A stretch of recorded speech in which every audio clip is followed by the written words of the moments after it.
السلام علیکم ناظرین، پروگرام اوپینین ود علی قاضی میں ولی کار آواں یاسر احمد ہم کو اسٹوڈیو میں جوائن کرتا سینئر تجزیہ کار علی قاضی صاحب. ویلکم علی صاحب. Thank you Yasir. علی صاحب پاण کل بھی شروعات نہیں کھائی کئی تو سیٹوں جو پی ٹی آئی کے نہ ڈنیوں ریزرو سیٹس جو وہ فیصلو اچھو ہو تو کہ ملن کہ نتھی ملن. اج وہ فیصلو بھی اچی وو تو یہ ریزرو سیٹوں یہ پی ٹی آئی کے تو نہ ملندیوں پر بقایا پارٹیوں کے ہلو ڈیو انہوں کے ڈیو ہاں سو ॾेई छॾियूं आहिनि. सो जेको इंसाफ़ी अदल जो जेको इलेक्शन कमीशन जो माहौल आहे हिन इलेक्शन सॼे जो इलेक्ट्रोल प्रोसेस जो त पोलिंग बूथ में जंहिंखे वोट मिलिया उनजी ॻणप हुते थी त फॉर्म 45 हिकिड़ो जारी थियो उन में यासिर खटे वियो पर जेको रिटर्निंग ऑफिसर जेको DC साहब हो उन वटां जेको फॉर्म 47 जारी थियो उन में आउं खटे वियुसि. यस ही सीटूं मिलणियूं मैंडेट मिलियो हो PTI खे जेको हाणे सुन्नी काउंसिल आहे पर ये सीटूं मिली वयूं नवाज़ लीग के पीपल्स पार्टी के JU अलिफ बे पे के MQM के तनासुब खां वधीक तनासुब यानी जिन्हनि जेको मैंडेट ई न हो जीअं फॉर्म 45 खां पोइ फॉर्म 47 में के ॿिए खे खटाइण ज़ाहिर आहे त इहो को मतिलबु मैंडेट जी तौहीन आहे न. ईअं ई हिकिड़ा माण्हू हिकिड़ी पार्टी जी रिज़र्व सीटूं उनखे मिलणियूं आहिनि तव्हां हुनखे नथा ॾियो तव्हां चओ था हाणे असीं सीटूं ख़ाली त नथा छॾे सघूं तंहिंजे करे फ़िलहालु असीं कंहिं ॿिए खे ॾेई फ़िलहालु छा असीं ॿिए खे ॾेई छॾियूं था. तव्हांजी बादशाही आहे छा इहो त इहो आहे पर माल मुंहिंजो विरहाईंदा तव्हां वरितो अरे भई इहो कीअं थींदो. ऐं लेकिन ज़ाहिर आहे मुल्क ऐं क़ौम ऐं अज़ीम तर मुफ़ाद ऐं इलेक्शन जी फेयरनेस खे ऐं उनखे बरक़रार रखण लाइ सभु कुझु करिणो पए थो. ऐं ज़ाहिर सदारती इलेक्शन आहिनि मथे ते उन में अगरि ही 77 सीटूं मिलणियूं हुयूं PTI खे चारई सूबनि ऐं वफ़ाक़ में तक़रीबन 77 जे लॻभॻि को अंग हो जेके अगरि हिननि खे रिज़र्व सीटूं मिलनि हा त 2 टे सिंध में मिलनि हा ईअं 7-8 पंजाब में आहिनि ईअं सो ऑन त 77 सीटूं अगरि हिननि खे वधीक मिली वञनि हा PTI खे त लामोहाल आहे जेके सदारती इलेक्शन आहे हुन में इलेक्ट्रोल कॉलेज ते चारई सूबा ऐं क़ौमी असेंबली ऐं सेनेट हुजे थी उन में शायदि PTI वारनि जो अंग वधी न वञे हा त ज़ाहिर आहे पोइ इहो त करिणो पए थो. इस तरह तो होता है इस तरह के कामों में अगरि वधे न बि आहे त तमामु वेझो वञी किसो पहुचे आहे छाकाणि हींअर ई पीपल्स हीउ जेको ज़रदारी साहिब खे जेको मिलणा आहिनि वोट उनमें 6 वोट अञा खुटल आहिनि. ख़ैर उहो त थी वेंदा किथां न किथां. सो इहो अगरि हिननि खे ई रिज़र्व सीटूं मिली वञनि हा त ख़ुदि पंजाब हुकूमत में ॾुखियो थी पए आहे मरियम नवाज़ साहिबा जी हुकूमत हलणु. पर सुवालु इहो आहे यासिर त पोइ सॼे इलेक्शन प्रोसेस खे एतिरो तव्हां जॾहिं ईअं ओपन तरीक़े सां बिल्कुलु खुलेआम ईअं हलाईंदो त पोइ इदारनि जी साख छा बचंदी चाहे इदारो इलेक्शन कमीशन हुजे या को ॿियो हुजे ऐं सॼे प्रोसेस जी साख छा बचे थी. ऐं ॿियो जेको कल्ह बि पाण डिस्कस कयो पिए त अगरि सुप्रीम कोर्ट इलेक्शन कमीशन जे फ़ैसिले सां सहमत न थी अगरि त इहो सॼो सदारती इलेक्शन सेनेट जा इलेक्शन सभु जेके आहिनि उहे वॾे क़ानूनी मख़मसे में पइजी वेंदा. पर असां वटि अप्रोच इहा हूंदी आहे त अॼु त कमु टिपायो सुभाणे जी सुभाणे ॾिसंदासीं या थी सघे त पूरी उमेदु हुजे त सुप्रीम कोर्ट बि इलेक्शन कमीशन सां इतफ़ाक़ करे वेंदी. एज़ अ प्रेसिडेंट त ऑलरेडी मौजूदु आहिनि न त जेको कमु थियलु हूंदो आहे त सुप्रीम कोर्ट घणे भेणे ईअं बि नज़र आयो आहे त ऑलरेडी जेको कमु थी वियो आहे सो थी वियो आहे हाणे न कजे वञे. मिसाल अगरि ईअं अगरि का अहिड़ी कमु थी थी वञे त भई ठीकु आहे वापसि ॾेई छॾियो सीटियूं पर सदन मुंतख़िब थी चुको आहे त सदन मुंतख़िब थी चुको आहे पोइ हाणे हिनखे रिवर्स नथो करे सघिजे. इहे बि त असां वटि जजमेंट मौजूदु आहिनि न माज़ी में. जी बिल्कुलु ईअं आहे जीअं मोहम्मद ख़ान जोनी जो जी गवर्नमेंट असेंबली बहाल कई हुई जॾहिं सुप्रीम कोर्ट पर चयूं त सही हाणे छाकाणि त इलेक्शन थी विया आहिनि नई हुकूमत अची वई आहे त हाणे रिवर्स नथा करे सघो.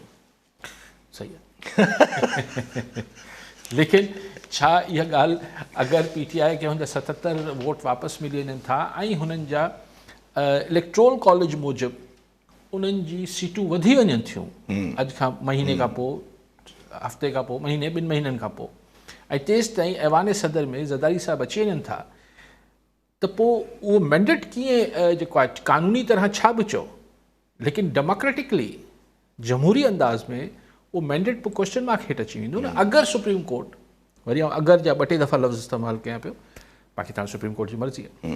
अच्छा, पर पोइ हिकिड़ो सुवाल ज़रूरु में अचे त इहो त असांजे जॾहिं हाणे ई इलेक्शन जॾहिं मतिलबु इलेक्शन छा इलेक्शन खां पहिरियां बि इट वॉज़ वेरी क्लियर त जेको थियणो आहे सो थियणो आहे, वेदर का बि शइ रुकावट अचे छा बि अचे, मतिलबु PTI जो बैट सिंपल खसणो आहे त खसणो आहे, न रहियो सीटियूं न आहिनि रहणियूं त न आहिनि रहणियूं, इहे सभु ॻाल्हियूं पहिरियां बि हलंदी वञे, उहो ई अकॉर्डिंगली उहो सभु कुझु हलंदो थो अचे। पोइ वाए एक्सपेक्ट के जमहूरियत जी के परवाह हूंदी?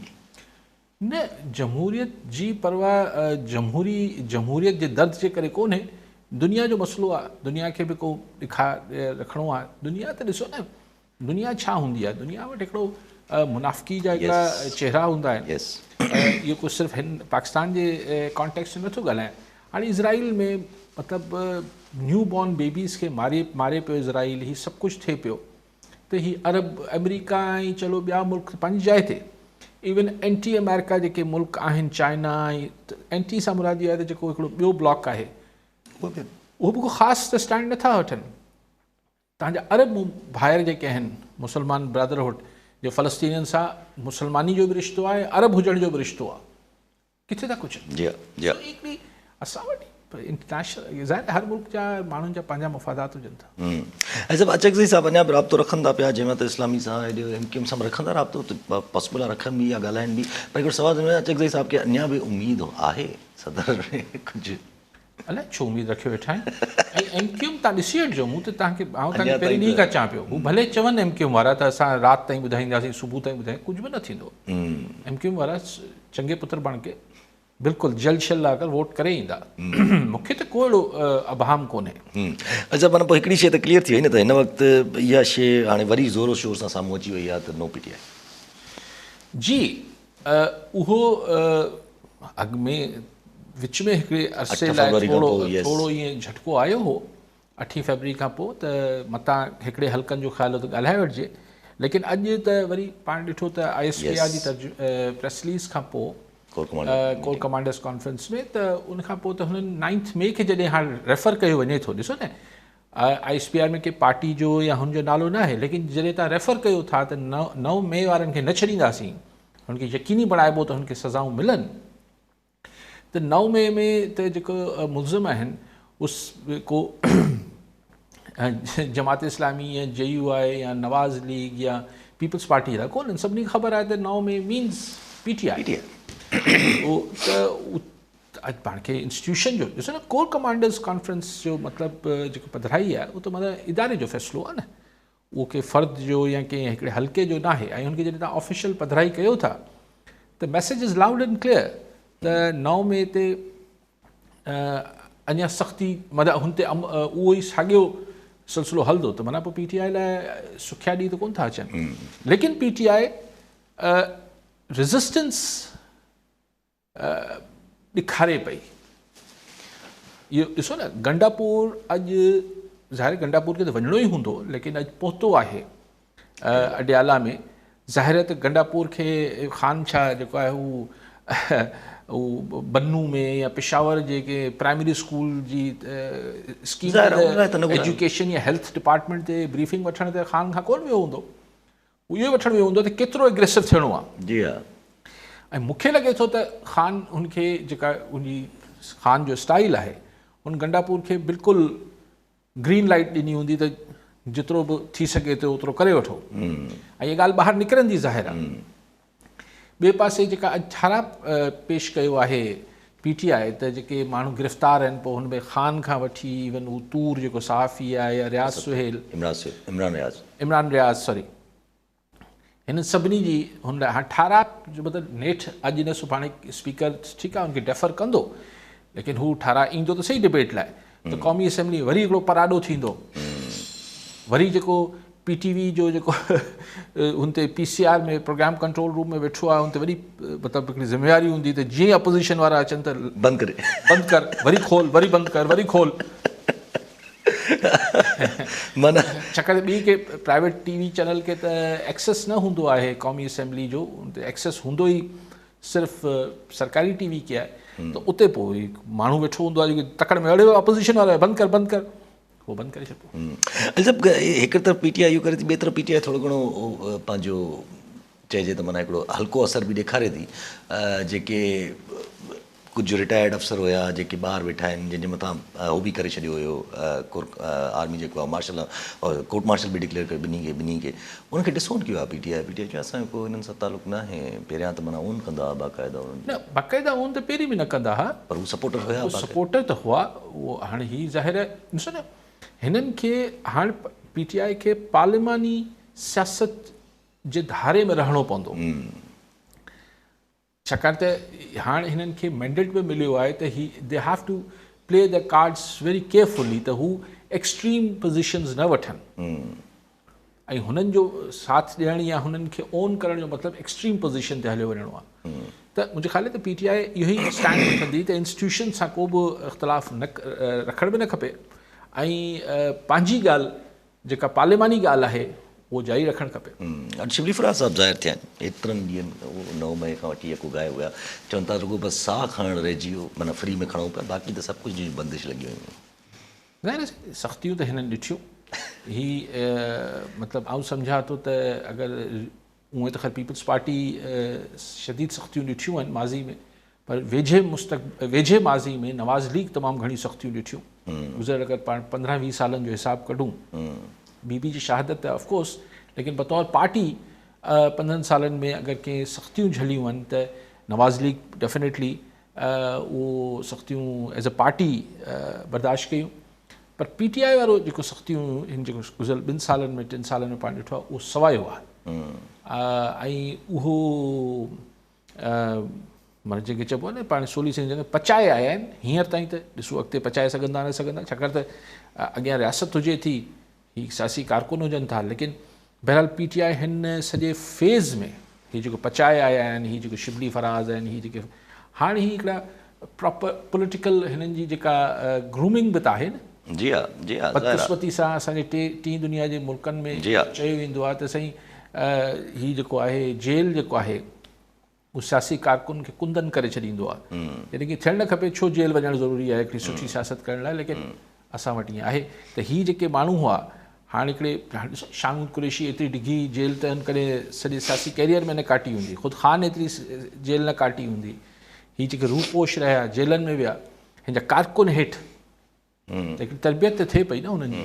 अच्छा, प्रीवियस जॾहिं इमरान खान साहिब जी 2018 में गवर्नमेंट आई त ज़ाहिर आहे उन वक़्तु बि जेको आहे सॼी इस्टेब्लिशमेंट हिकिड़े फुली ज़ोर ज़ोर सां गवर्नमेंट खे सपोर्ट कयो हुयो, ऐं इन टर्म्स ऑफ ख़ासि करके क्रैक डाउन साफ़ जे मथां या सोशल मीडिया जे मथां जेको हिकिड़ो नओं PDA में इहो सॼो कुझु बि खणी आया, त हिन गवर्नमेंट सां बि अहिड़ा इनिशिएटिव्स ईंदा न हाणे साम्हूं? बिल्कुलु, हीअ हुकूमत अॼु जेको पाण ॾिठो कोर कमांडर्स कॉन्फ्रेंस खां पोइ जेको हीअ 9 मई वारो नैरेटिव वरी आयो आहे, मतिलबु उन कंटिन्यू वरी त न आयो आहे, कंटिन्यूटी थी आहे। त हाणे तव्हांखे गवर्नमेंट जी तरफ़ां बि साॻी ॿोली ऐं पोइ हिकिड़ी 1 पेज ऑपरेशन जेको आहे शहबाज़ गवर्नमेंट एंड असांजी इस्टेब्लिशमेंट, चाहे हू फाइनेंशियल मामलात हुजनि सिफ़ जी सूरत में, चाहे हू सोशल मीडिया ते क्रैक डाउन जी ॻाल्हि हुजे, चाहे ॿियूं। हाणे ॾिसो न, अञा ताईं ट्विटर खोलियो त नथो वञे हाणे, पर हाणे ॿ कोटूं लॻियूं पयूं आहिनि, पर हुन वापसि वरितो हू जेको अजीब सेनेटर आहे जेको चई त बैन करे छॾियो सोशल मीडिया, हुन पंहिंजो 18 सेनेटर वापसि वठी छॾियो। पर दुनिया में रड़ियूं थी वियूं त हीअ छा कहिड़ो मुल्क आहे जेको सोशल मीडिया बंदि करे छॾींदो, ऐं हुनमें ऐं चवनि था त असीं हू जेका IPP वारो सिलसिलो हूंदो आहे, छा IPN IP त उहो बि हाणे हुन सां त लखें डॉलर जो मुल्क खे नुक़सानु थी वेंदो, हितां सॼो ही कॉल सेंटर्स सभु हुते हलनि था। कॉलर नगर मिसेस जफर नकवी हैदराबाद में। जी मिसेस नकवी, क्या कहना चाहेंगी? वालेकुम सलाम। कई साल से राय चाहिए, मैं मतलब इस मायूसी के आलम में हम मैं जफर नकवी साहब की बहन बात कर रही हूँ, नासरा नकवी। जी जी,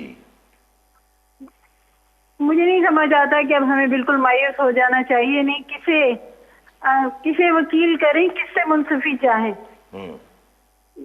कुछ तो रोशनी डालें। बैन साहब से कहिए कि रोशनी डालें। मैं जल्दी मायूस होती हूँ, मगर अब तो बहुत देर होगी। 2 साल से हम मज़ालिम बर्दाश्त ये कर रहे हैं और कहीं उम्मीद की कहीं भी किसी टनल के एंड पर भी कोई किरण नजर नहीं आ रही। जी तो मैं रोशनी के लिए आपसे दरखास्त करती हूँ। जी बहन, मायूस होना तो हमेशा ही ऑप्शन होता है, इंसान मायूस हो जाता है, और कुछ लोग जल्दी मायूस हो जाते हैं, कुछ लोग थोड़ी देर के बाद मायूस होते हैं, लेकिन उससे कोई मसला हल नहीं होगा ना। उससे तो आप डिप्रेस ही होंगी ज़्यादा, और मुख्तलिफ बीमारियाँ भी आ जाती हैं। मायूसी तो ख़ुद एक डिप्रेशन का शिकार कर देती है लोगों को, फिर वो एक डिप्रेशन खुद बीमारी है।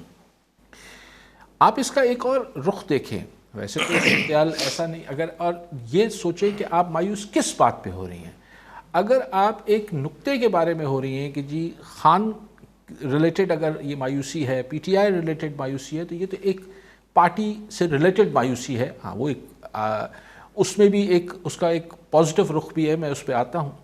अगर आप देख रही हैं कि जी मुल्क के साथ ये क्या हो रहा है और मुल्क की मईशत कहाँ जाने वाली है, मुस्तकबिल क्या होने जा रहा है आपका, आपके बच्चों का, तो उसमें भी दो जाविये हैं देखने की चीज़ें।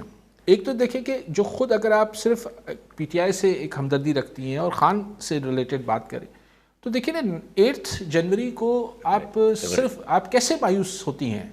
8 फरवरी पे लोगों की बेइंतहा जो रिस्पांस था, आपकी नहीं कह रहा हूँ, लेकिन इस पार्टी के सपोर्टर्स का, इस पार्टी के वर्कर्स का और वोटर्स का, तो वो तो आपके लिए एक खुशाइंद और एक आपको तो उम्मीद रखनी चाहिए कि लोग अभी उनसे जुड़े हुए हैं, और तो उधर भी टोटली मायूसी की तो कोई बात नहीं है। अगर आप मुल्क के जनरली मुल्क के हवाले से बात कर रही हैं, तो देखिए ये तो तय है ना कि ये इस मुल्क से ही सबका ही मामला जुड़ा हुआ है, चाहे वो कोई दूसरी सियासी पार्टियां हों, चाहे वो इदारे हों। तो कोशिश तो ये भी अपने तय करेंगे कि कुछ मामलात मुल्क के बेहतर हों, IMF से कोई डील की बात चल रही है। हाँ, इस वक्त वैसे मोहतरमा मैं समझता हूँ, अगर ईमानदारी से मैं अपना नुक्ता नज़र रखूँ, कि इस वक्त अगर आप खान को भी ला के बैठा देंगे तो इस वक्त तो उनको भी IMF की सारी बातें माननी पड़ जाएंगी। जज्बाती तकरीरों से तो इस वक्त मुल्क नहीं चल सकता। तो मैं या किसी को भी ला के बैठा दें फॉर दैट मैटर, इस वक्त तो, और IMF की जो शराइत हैं वो इतनी ड्रकनिन हैं, इतनी ड्रकलाई किस्म की वो शराइत हैं कि उससे लोगों की चीखें तो निकल जानी है। लेकिन अब क्या करें, आप और हम जैसे लोगों को जिनको रहना इस मुल्क में है, हम मायूस होंगे तो भी कोई फ़र्क नहीं पड़ेगा। तो लिहाजा उम्मीद की एक जस्तजू और आरजू लगाए रखते हैं कि कभी शायद कुछ बेहतर हो जाए। अच्छा थे हिकिड़ो सवाल, अगर जे माण्हू कोई ईअं तज़ियो बि ॾियनि था त अगरि IMF जो न ॿुधो वञे हा त छा थिए हा ज़्यादा से ज़्यादा सैंक्शन्स, मतिलबु अगरि छा थिए हा, अगरि IMF जी शराइत न मञी वञनि हा त प्रोग्राम न थिए हा ज़्यादा से ज़्यादा, पोइ माण्हू खे उअं ई मुश्किल त आहे। न न न न न न इहे माण्हू जेके चवनि था पोइ उन्हनि खे शायदि मईशत जो पूरो अंदाज़ो न आहे। असीं सैंक्शन्स कोन लॻनि आहे, डिफ़ॉल्ट करे वञूं आहे। ज़ाहिर आहे मुश्किल त उअं ई मौजूदु आहे, डिफ़ॉल्ट हाणे नथा रही। हिन न हुन मुश्किल ऐं हिन मुश्किल में ज़मीन आसमान जो फ़र्क़ु आहे। हींअर वरी बि चाढ़े जो को आसिरो त आहे, पोइ जॾहिं तव्हांजी जेका आहिनि अगरि पोइ त सभु कुझु डिफ़ॉल्ट करे वञे, सॼी कंपनी वेहिजी वञे आहे। ज़ाहिर आहे कंहिं न कंहिं जी तरफ़ रुख करिणो पए हा न, भला हाणे न वठनि इवेंचुअली। अगरि जॾहिं वरितो हूं $6 बिलियन ऐं पोइ बाक़ी मामलात पंहिंजा सुधारे वञनि हा, पर हिननि त सॼो कारोबार ईअं कयो आहे त जीअं हाणे ॿी किस्त वठी सघूं। वरी असांखे हाणे चवनि था $8 बिलियन या $7 बिलियन जी, वरी त इहो त हिकिड़ो विशेष सकिल आहे करे ख़तम ई न थियणो आहे। हाणे हू चवनि पिया, तव्हां कॉलर आहे छा? हा, हुन हाणे IMF जेके फरमाइशूं आहिनि त पंहिंजी GST वधाए छॾियो, हाणे फरमाइशूं आहिनि त जेको टैक्स स्लैब आहे उहो घटाए छॾियो, हुननि जी हाणे फरमाइश आहे त पेंशन ख़तमु करे छॾियो सरकारी मुलाज़िमनि जी। हाणे जेको पेंशन वारो सॼो मॉडल IMF जो मुंहिंजे ख़्याल सुभाणे में अची वेंदो सभिनी जे साम्हूं। ख़ैर हुन सां इहो थींदो, मूंखे हाणे ॾिसणो सिर्फ़ु इहो आहे, ऐलान थिए त इहो जेकी नई पेंशन पॉलिसी अचे पई सरकारी मुलाज़िमनि जे लाइ, उहा हाणे नवनि भर्ती थियलनि ते लागू थींदी, या जेके जिन्हनि खे रिटायर थियण में बाक़ी साल बचियो आहे, या जेके रिटायर थी चुका आहिनि ख़ैर उन्हनि ते त लागू न थींदी, पर जेके रिटायर थी चुका आहिनि हुननि जो पेंशन बिल बि तमामु वॾो आहे न, तमामु वॾो आहे। उहो बि सरकार उन जे करे बि त आहे न, सिविलियन ख़र्चे में वॾो ख़र्चो आहे, हुनमें सिविलियन ख़र्चो न आहे न, सिविलियन नॉन सिविलियन ॿिन्ही जी पेंशन्स आहिनि। यस, त हाणे ॾिसणो इहो आहे त हीअ जेका नई पेंशन पॉलिसी अचे पई सरकारी मुलाज़िमनि लाइ, उन में जेको हाणोका सरकारी मुलाज़िम आहिनि उन्हनि ते बि उहा लागू थींदी या नवनि भर्तियुनि वारनि ते थींदी? अच्छा, हाणोकनि ते बि थींदी त हू जेको हाणे जंहिंजी हाणे चवनि था त हुनजी पघार मां हिसो कटिबो, हू कोई फंड में विझियो वेंदो या कंहिं बैंक में रखियो वेंदो। मिसाल मुंहिंजी पघार हुजे ₹1,00,000, ऐं 20,000 रुपया ॾेई छॾियां त भई मुंहिंजे पेंशन में मुंहिंजा कटे वठो, 20,000 रुपया सरकार हुन में मिलाए छॾींदी, पोइ आख़िर में बैंक उहो ॾींदी। पर ॻाल्हि इहा आहे त जंहिंजी हाणे सरकारी नौकिरी में साल या 2 साल या 3 साल बचिया आहिनि, उनजी पेंशन जो हिसाब कीअं थींदो? हाणे अचे पॉलिसी त पोइ हुन ते ॻाल्हायूं। ठीकु आहे। कॉलर सां फरज़ाना सूमरो लाड़काना जी, अदी छा चवणु चाहींदा? अदा मुंहिंजो इहो सुवाल आहे त हिन इलेक्शन में माण्हुनि खे तमामु घणी ख़ुशी हुई, जेके बि पेंशनर मुलाज़िम आहिनि, रिटायर थिया आहिनि या जेके डेथ थी विया आहिनि, सभु चवनि पिया त साईं मुराद अली शाह असांजो ग्रुप इंश्योरेंस रुकाए छॾियो आहे। ठीकु आहे, हीअ हुकूमत ठहंदी, साईं मुराद अली शाह वज़ीर आला न थींदो, असांखे पंहिंजो ग्रुप इंश्योरेंस मिलंदो। मां अली काज़ी जन साहब जन खे रिक्वेस्ट थी कयां त इन हवाले सां थोरो वाज़े कनि त छा मुलाज़िम वीचारनि जी पेंशन छा आहे, ऐं जेको आहे ग्रुप इंश्योरेंस मरण खां पोइ ॾींदा कहिड़े कम जो? ठीकु। अॼु हाणे इहो त इंश्योरेंस ते घटि में घटि 3 साल त 2 साल थी विया आहिनि, मुख़्तलिफ़ तव्हां ॿिया हज़रात बि फ़ोन कनि था। हाणे गवर्नमेंट कंदी न कंदी हिन ते आऊं छा का अगथी नथो करे सघां। बहरहाल जेको मूं ॿुधो आहे, तव्हांजे ई जेके ॿिया कोलीग्स फ़ोन कनि था, उहे चवनि था पंजाब में ॿियनि सूबनि में ग्रुप इंश्योरेंस मिले थी, त पोइ सिंध जे मुलाज़िमनि कहिड़ो ॾोह कयो? हुननि खे बि जेको डेथ जंहिंजी थी थी वञे उनखे ॾियनि था, सिर्फ़ु लाइफ खे नथा ॾियनि। पर ॿियनि सूबनि में त जेके जहिड़ा आहिनि उन्हनि खे मिले थो, उन्हनि खे मिली वियो आहे। त पोइ छा ग्रुप इंश्योरेंस वठण लाइ मरणु ज़रूरी आहे? एग्ज़ैक्टली, अलाए छा चक्कर आहे इहो, पर तव्हां वरितो आहे त ॾियो न, कलेक्ट तव्हां कयो आहे पघार मां, वरितो आहे त ॾियो न, कलेक्ट थियल आहे पघार मां। हाणे परायो माल वठी आई। अच्छा, हिकिड़ो सुवाल थींदो अचे थो त इहे सभु कम बि थींदा, उनखां पोइ PTI जे मथां क्रैकडाउन बि थींदो, being a largest political party. ॾिसो, मुंहिंजो ख़्यालु आहे त क्रैकडाउन जो अंदाज़ थोरो सिविलियन कबो। जीअं अॼु ॾिसूं न, हीअ अॼु अकबर बाबर साहब वरी चैलेंज करे छॾियो PTI जी इंटर पार्टी इलेक्शन खे, रहंदो वरी हू चवे थो त SIC वारा जेके मेंबर थी चुका आहिनि, उहे SIC माना उहे PTI मां कढो, उन्हनि खे मेंबरशिप ई कैंसिल कयो। हाँ, त उहो त टेक्निकली निकिरी चुका आहे न भई, हिन में टेक्निकली उहो ई हाणे त ॿारणी ॻाल्हि आहे, उन्हनि सुन्नी इताद काउंसिल में शमूलियत कई आहे त ज़ाहिर आहे उहो PTI में मेंबर न आहिनि हाणे त, पर हाणे पर दिलिया तो PTI जा आहिनि। भले ॾिसो, एस अकबर बाबर हिन टाइप जो मामला त थींदा, पर हीअ सिविलियन एक्शन आहे न। हीअ जेको खमिजी वञणु, हीअ थियणु, हू थियणु, मूंखे ख़बर न आहे, ईअं न सुभाणे कुझु थिए त मूंखे झले वठो, मूंखे ख़बर न आहे त थींदो न। पर जीअं ॾिठोसीं त हाणे पोएं भेरे हू जेको सहाफ़ी हो इमरान रियाज़, उहो खमिजी गुम थी वियो। ठीकु आहे न, अलाए किथे वियो, पोइ सां जेको थियो त वरी हिकु ट्रेजिक कहाणी आहे। हिन दफ़े हुनखे एंटी करप्शन वारा ॿधी विया आहिनि त भाउ तुंहिंजे पीउ ठेको वरितो, पोइ हीअं थियो, पोइ तो ग़लति तो हले। हाणे इहो त ख़ैर इहो बि सम्झ में अचे थो छो थियो आहे, पर हीअ पुलिस एक्शन आहे, ख़बर आहे सभिनी खे त भई हिन जेल में आहे, हिन में आहे, हुन में, त हीअ हिकिड़ो सिविलियन एक्शन आहे। उहो तूर जेको आहे सहाफ़ी असद तूर, उनखे बि बजाए घर में घड़ी पादर हणण जे, उन ते हिकिड़ी FIA वारा टेका एक्ट लॻो आहे हुन ते। हा, त ईअं अगरि PTI वारनि ते बि हीअ सिविलियन एक्शन्स थियनि था, या जीअं महमूद अचकज़ई बाबा तो 1.5 एकड़ ज़मीन ते कब्ज़ो कयो आहे, हीअ सिविलियन एक्शन्स आहिनि।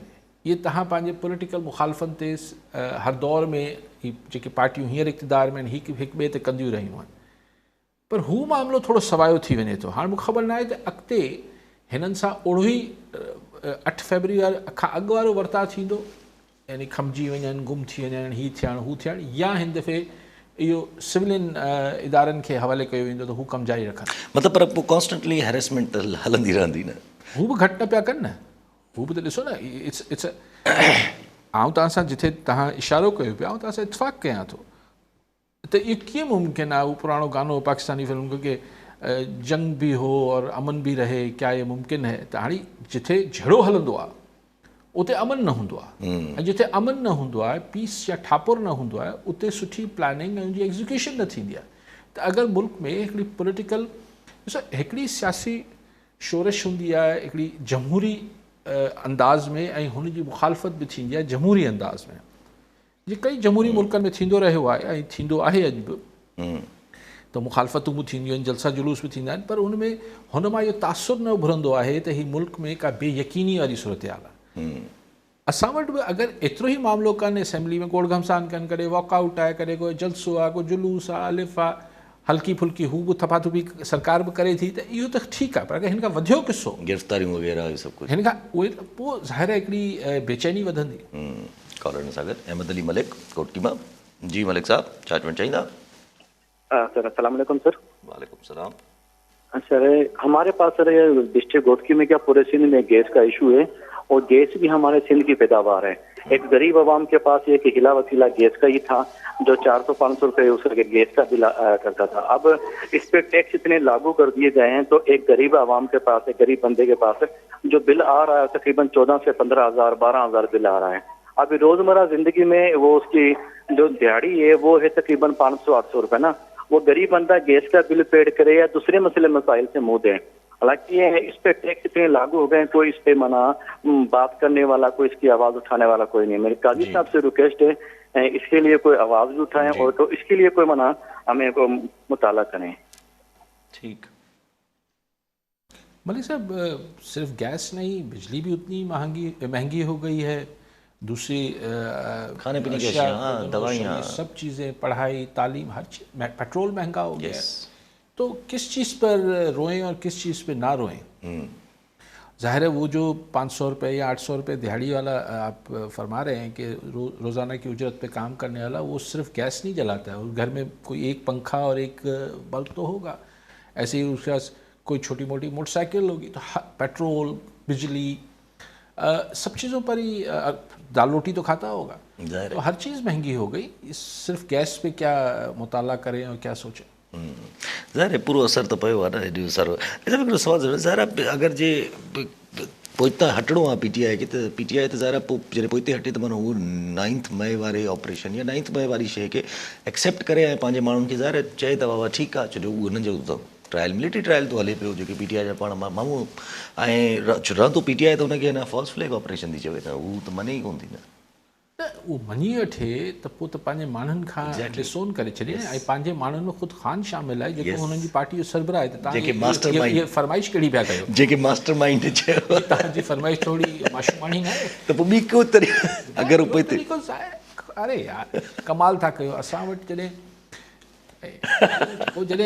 छा थींदो आहे, मामलात सुलझाइबा आहिनि त पोइ वॾा वॾा मसला हल थी वेंदा आहिनि। माना पर्सनल अगरि ॿिन्ही धुरियुनि, ॿिन्ही पासनि ते को सॉफ्ट अची वियो मामिलो, को टियाकड़ी थी वई या कुझु फ़र्क़ु ॿिया अची विया विच में, त इहे मामला पाकिस्तान में एॾी तलख़ी ताईं वेंदा आहिनि, एॾी तलख़ी ताईं वेंदा आहिनि, ऐं पोइ जॾहिं रिवर्स थींदो आहे, रिवर्स थींदी आहे सिचुएशन, त बिल्कुलु नॉर्मल थी वेंदा आहिनि।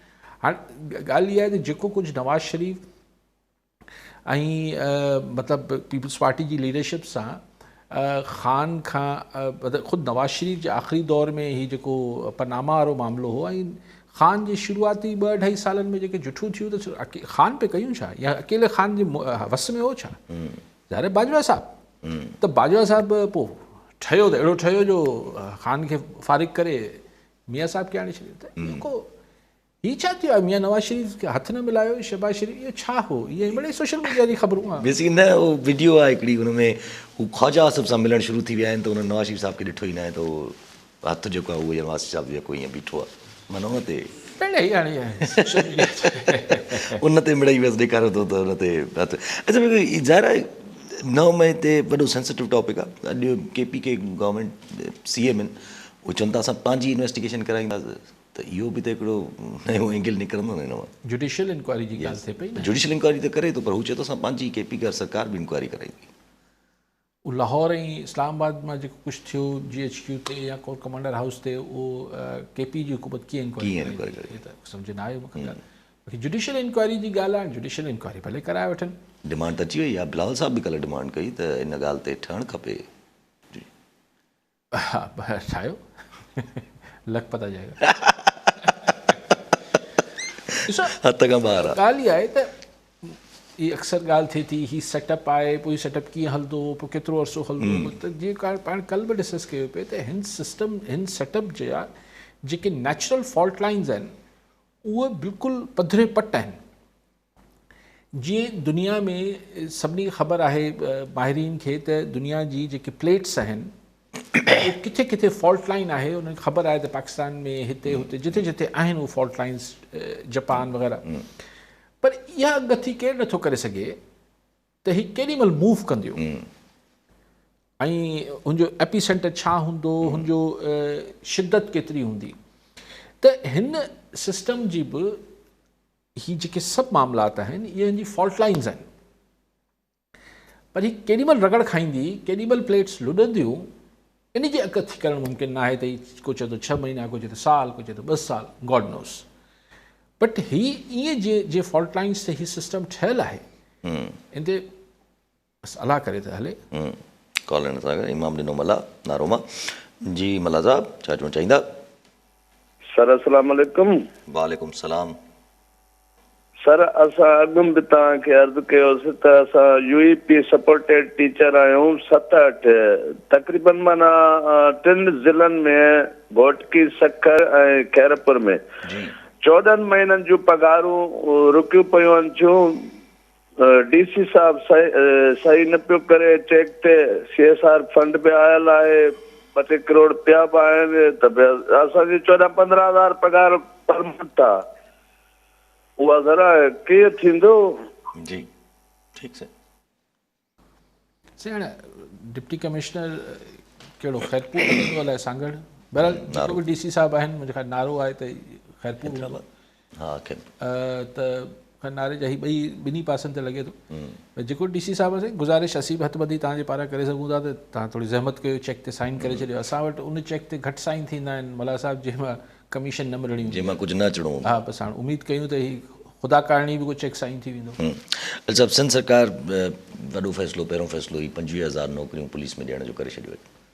हा, अॼु IG साहब जो ॾिठोसीं पिए त हाणे सुवाल इहो आहे त वरी IPA जे थ्रू ऐं पोइ करियो। ॾिसो आऊं चवां थो त ज़रूरु नौकरियूं ॾियो, पर ही जेके सभिनी डिपार्टमेंट्स खे ठीक सां ॾिसणु खपे, पर ही 2 शयूं जेके आहिनि, पुलिस आहे ऐं एजुकेशन में उस्ताद जी भर्ती आहे। हिन में अगरि थोरो मेरिट खे ॾिसी वठनि, अगरि 100 नंबर आहिनि के त हुन में घटि में घटि 80 नंबर मेरिट खे ॾियनि, 20% सिफ़ारिश खे ॾेई वठनि या रिश्वत खे ॾेई वठनि। असां वटि ऊंधो आहे, असां वटि 20% मेरिट आहे, 80% ॿियूं शयूं आहिनि। छाकाणि त हिकिड़ो उस्ताद अगरि तव्हां ग़लति भर्ती करे छॾियो था त हू 25 साल हुते जे ॿारनि खे उहो भोगणो पए थो, त रुली वञनि था न ॿार। जेको उस्ताद खे कुझु नथो अचे त हू ॿार, हाणे उस्ताद खे सही हू बसि हिकिड़ी सियासी हू थींदी आहे, हिकिड़ो सही असां माण्हुनि जे लाइ वॾी ख़िदमत कई आहे, छा कई आहे त बाबा असां 20 मास्तरी जी नौकरियूं विरहायूं आहिनि। बाबा मास्तरी जी नौकरियुनि खे विरहायो न भला उन ई तक मां ॾियारियो कंहिंखे, पर 80% त हुनखे मेरिट ते रखो न। पर चइबो पियो 80% जेको मेरिट ते आहे उहो त मुखालिफ़ जो वोटर आहे, इहो वॾो ज़ुल्म आहे। लाइकवाइज़ पुलिस आहे, अगरि तव्हां पुलिस में पैसनि ते रिश्वत ते भर्ती कराईंदो त उन नौजवान खे पहिरें ॾींहं खां ख़बर आहे त हुनजी भर्ती फलाणे ख़ान कराई आहे, या फलाणे ख़ान जे पंटर खे मूं हेतिरा पैसा ॾिना त इन जे करे मुंहिंजी नौकिरी लॻी आहे।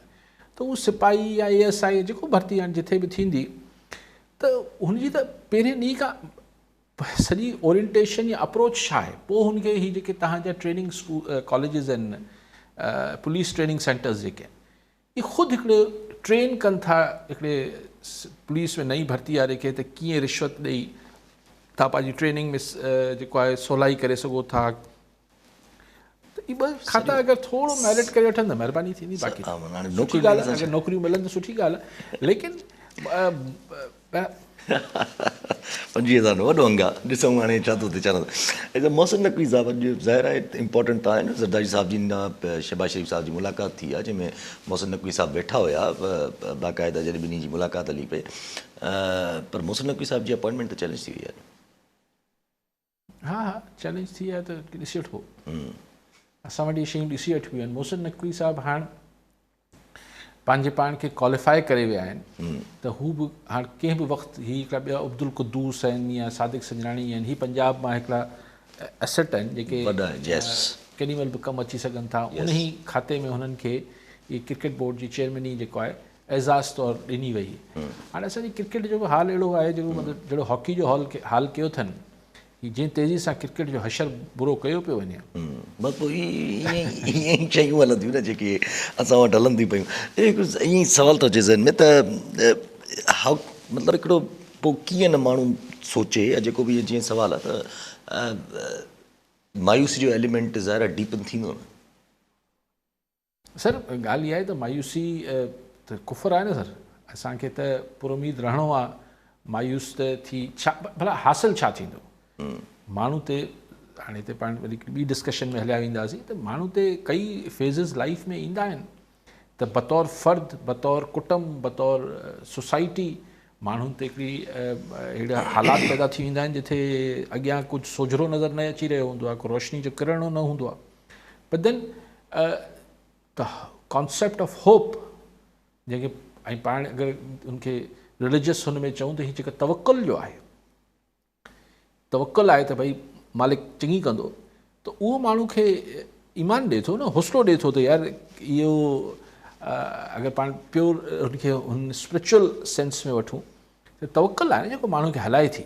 न त कॾहिं कॾहिं त अहिड़ी हालत थी वञे थी मुंहिंजो as a individual also and as a society, हिकु फ़र्द तौर बि माशर त माण्हू चए थो बसि कुझु न थींदो, पर पोइ अलाए किथां शयूं वरी बहितर थींदियूं आहिनि, अॻिते वधंदियूं आहिनि। ऐं तवक्कुल वॾी होप हुजे स्ट्रॉन्ग। यस यस। अच्छा, इलेक्शन कमीशन ऑफ पाकिस्तान जेको आहे उहो अॼु फॉर्म 45 बि जारी करे छॾिया न पंहिंजी वेबसाइट ते। अच्छा, हा, जेके माना ठीकु करे वरितो? हा, एतिरो टाइम लॻो जेको बैलेंस करण में, शायदि अॼु जारी थी विया फॉर्म 45 सभिनी तकनि जा।